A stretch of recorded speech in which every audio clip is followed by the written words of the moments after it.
Majlis ilmu setelah kita menunaikan kewajipan kita salat subuh. Semoga Allah menerima amal soleh kita pada hari ini. Semoga Allah memberkati sesi tadabbur kita pada pagi ini, pada permulaan sehingga penghujungnya.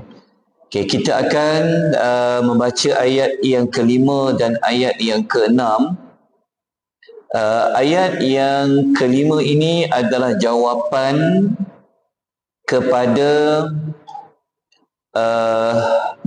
persamaan ajaran yang dibawa oleh Nabi SAW kepada ahlul kitab dan juga kepada mana-mana manusia yang datang sebelum daripada zaman Nabi SAW.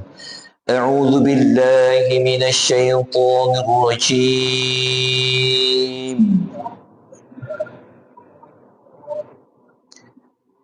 وَمَا أُمِرُوا إِلَّا لِيَعْبُدُوا اللَّهَ مُخْلِصِينَ لَهُ الدِّينَ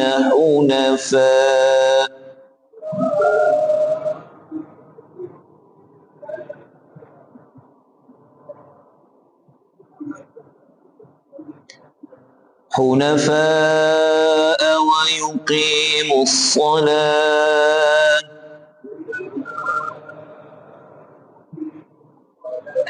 وَيُؤْتُوا الزَّكَاةَ وَذَلِكَ دِينُ الْقَيِّمَةِ. Okay, kita baca terjemahan dia. Padahal mereka ni siapa? Dia merujuk kepada ahlul kitab, seperti mana pada ayat yang keempat. Kalau kita ingat balik ayat yang keempat, Allah memberitahu setelah Nabi SAW muncul di hadapan orang Yahudi, orang Nasrani, ahlul kitab, Nabi menyampaikan apa yang ada di dalam Al-Quran. Ada ahlul kitab yang tidak menerima, ada ahlul kitab yang beriman, yang terima. Maka Allah mengatakan pada ayat yang keempat, ahlul kitab ini telah berpecah belah menjadi beberapa kumpulan. Ramai yang tak beriman, ada yang beriman.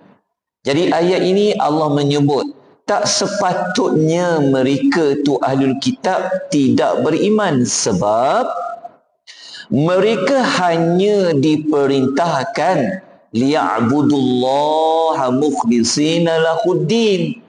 Mereka tu hanya diperintahkan oleh Nabi Muhammad menyembah Allah dengan mengikhlaskan niat ibadat kepadanya semata-mata.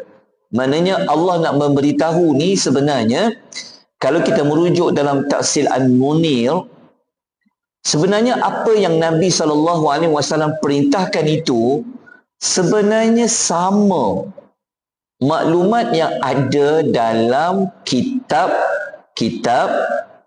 ahlul kitab sebelum ini.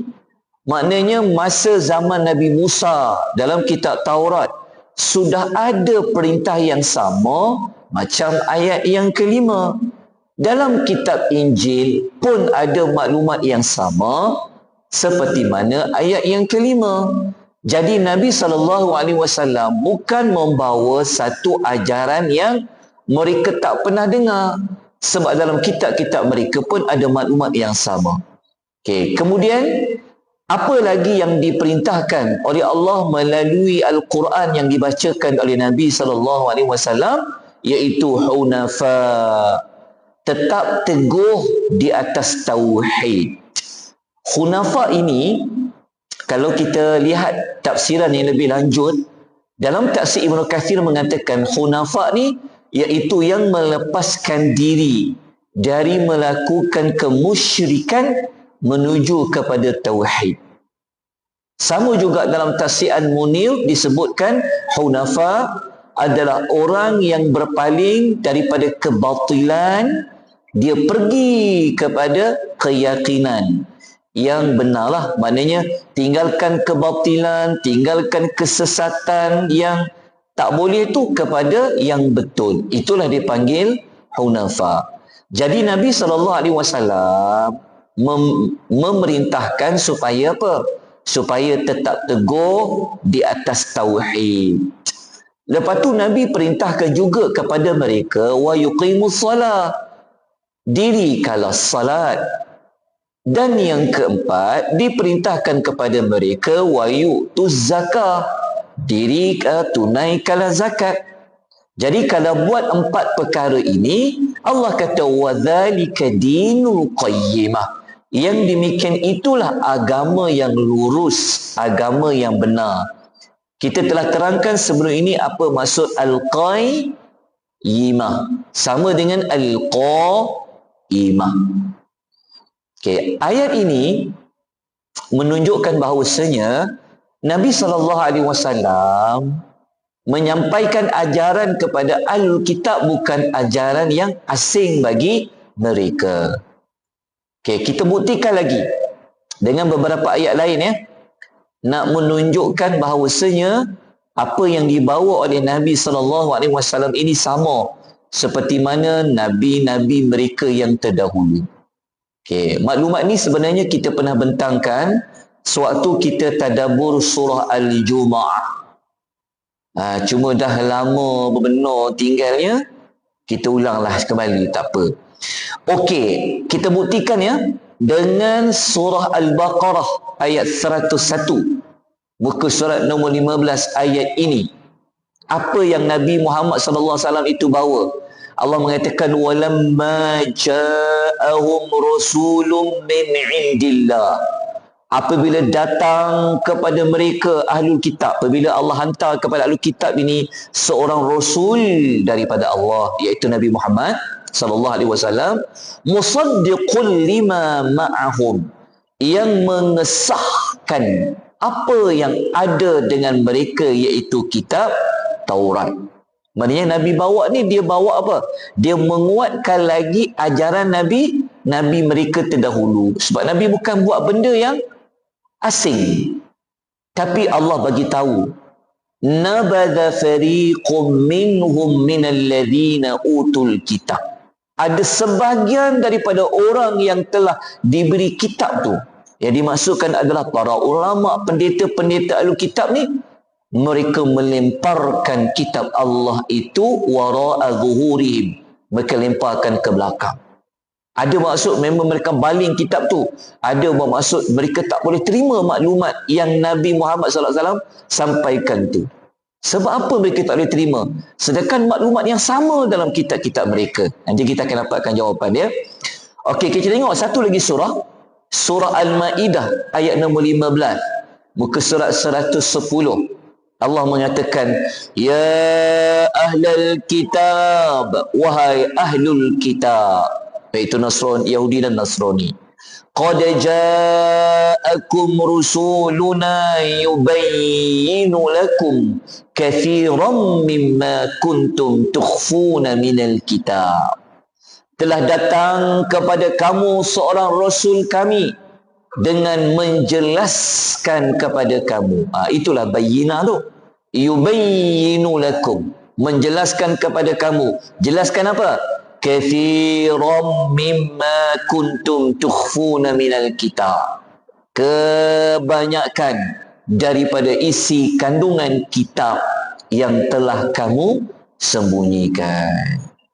Ahlul Kitab ni ada maklumat yang mereka sembunyikan, tapi mereka tak boleh sembunyikan daripada Nabi sallallahu alaihi wasallam. Mereka boleh sembunyikan daripada ahli kitab yang lain, tetapi Al-Quran turun membongkarkan apa yang mereka sembunyikan. Okey, paling jelas sekali tengok surah Al-Baqarah ayat 83 hingga 85, tapi kita ambil 83 sahaja. Ayat tu Allah mengatakan dalam kitab Taurat dan Injil, dalam kitab Taurat dahulu terutamanya ada perintah apa? Ada hukum hakam apa? Wa idh akhadna mithaqa bani Israil la ta'buduna illa Allah wa bil walidaini ihsana wa dhil qurba wal yatama wal masakin wa qulin nasi husna wa aqimus salah wa atuz zakah. Okay, ada banyak hukum hakam dalam ayat ni, tapi kita nak tengok apa persamaan dengan ayat nombor 5 Al-Bayyinah. Allah kata, dan ingatkanlah wahai Muhammad kepada mereka orang Yahudi ketika kami mengikat perjanjian setia dengan Bani Israel. Maknanya Allah Ta'ala minta Nabi sebut balik nenek moyang orang Yahudi dulu ni, mereka dah berjanji tak setia kepada Allah dalam isu apa? Nombor 1, Allah kata apa? Janganlah kamu menyembah selain Allah. Sama tak macam ayat liya'budullaha mukhlishina lahuddin tadi? Hunafa. Lepas tu Allah perintahkan juga, ada banyak, tapi salah satunya juga adalah apa dia? Wa aqimus salah. Dirikanlah semayang.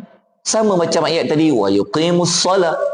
Allah juga perintahkan wa atuz zakah, dan berilah zakat. Samalah seperti mana tadi, wa yu'tuz zakah. Okey, jelas saudara rahimani rahimakumullah. Maksudnya adalah tidak sepatutnya ahlul kitab ini mereka menolak apa yang Nabi Muhammad sallallahu alaihi wasallam sampaikan. Maka apakah implikasi buruk dia? Mereka menolak juga. Nanti kita akan jumpa dekat ayat nombor 6. InsyaAllah. Baik. Kenapa Allah meletakkan kewajipan salat?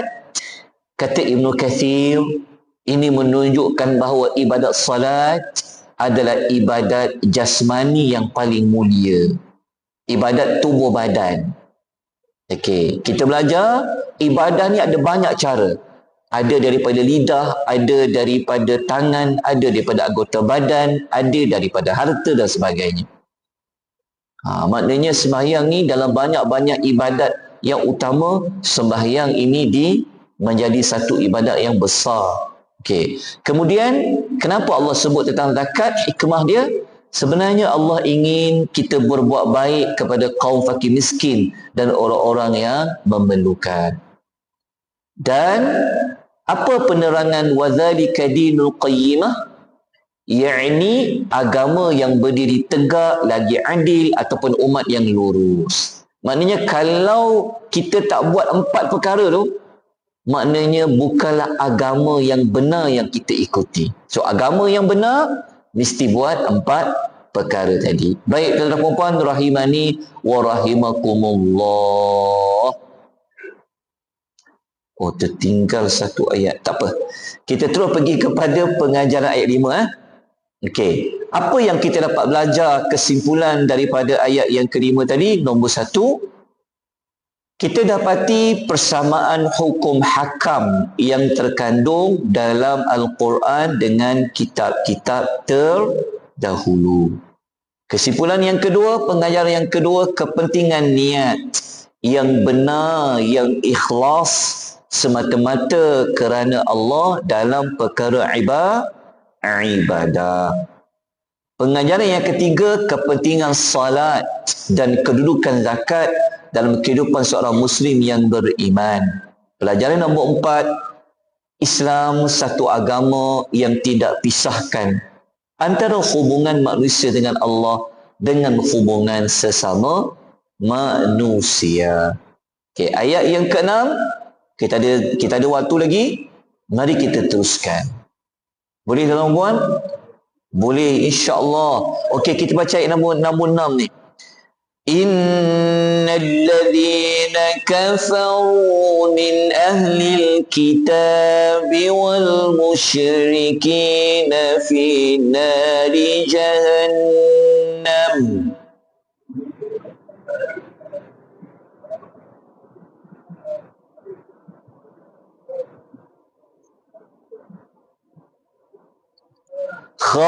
khalidina fiha ulaika hum syarrul bariyah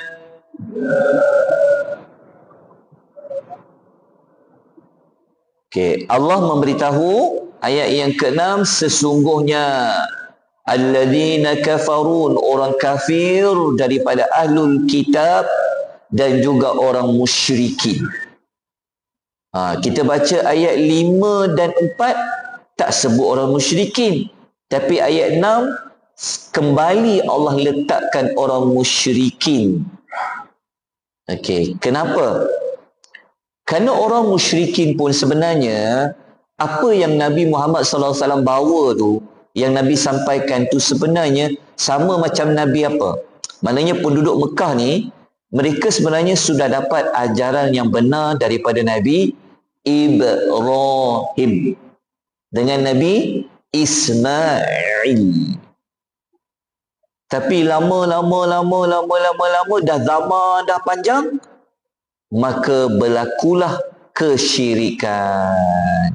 Jadi apa Nabi Muhammad SAW bawa tu sebenarnya adalah sama apa yang Nabi Allah Ibrahim bawa kepada mereka dulu. Jadi Allah letakkanlah orang kafir di kalangan ahlul kitab dan orang musyrikin itu akan diletakkan oleh Allah dalam neraka Jahannam. Dah masuk, mereka kekal di dalam dia selama-lamanya. Maka mereka ini patut digelar sebagai apa? Sejahat-jahat makhluk Allah.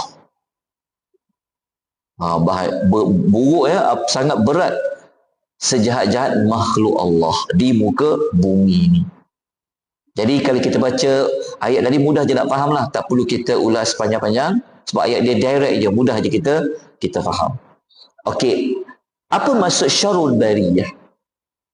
Kata Al-Imam Ibnu Katsir, Allah nak masukkan adalah ya'ni seburuk-buruk makhluk yang Allah ciptakan dan pernah Allah adakan.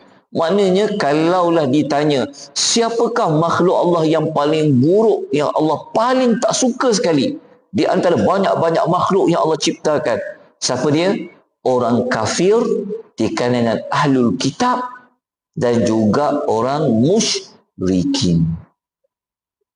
Dan ada satu lagi ayat sebagai penutup untuk pengisian pada pagi ini dalam surah Al-Anfal. Ayat 184. Muka surat kena cari. Ayat di dalam Al-Quran. Apa yang Allah sebut? Inna syarrad dawabbi 'indallah. Sesungguhnya makhluk yang melata, yang bergerak, yang bernyawa, yang paling buruk di sisi Allah. Allah kata makhluk dia yang Allah bagi nyawa dekat dia, yang paling buruk kata Allah kat muka bumi ni adalah alladzina kafaru fahum la yu'minun. Adalah orang yang kafir, yang telah kafir kerana mereka tidak mahu beriman.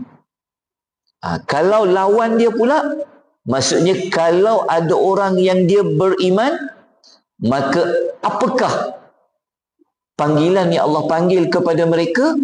Ini kita akan jumpa nanti dekat ayat 7 nanti. Okay. Jadi satu nikmat yang besar Allah bagi pada kita kerana Allah memilih kita untuk mendapat hidayah, dan Allah bagi taufik kepada kita untuk kita beriman dengan apa yang telah dibawa oleh Nabi sallallahu alaihi wasallam. Baik, kita akan sambung insya-Allah pada hari yang berikutnya dengan ayat yang ke-7 dan ayat yang ke-8, maknanya penamat kepada surah Al-Bayyinah. Semoga dapat manfaat, semoga dapat meneruskan keimanan kepada Allah Azza wa Jalla, teruskan buat amal soleh. Semoga kita mendapat syafaat Al-Quranul Karim dengan izin Allah. Semoga Allah bagi rahmat kepada kita. Kita sudahi pengisian tadabbur 20 minit kita pada pagi ini dengan tasbih penghapus dosa. Subhanakallahumma wa bihamdika asyhadu an la ilaha illa anta astaghfiruka wa atubu ilaik. Wal 'asr innal insana lafi khusr alladhina amanu wa 'amilus shalihat wa tawasaw bil haqq wa tawasaw bis sabr.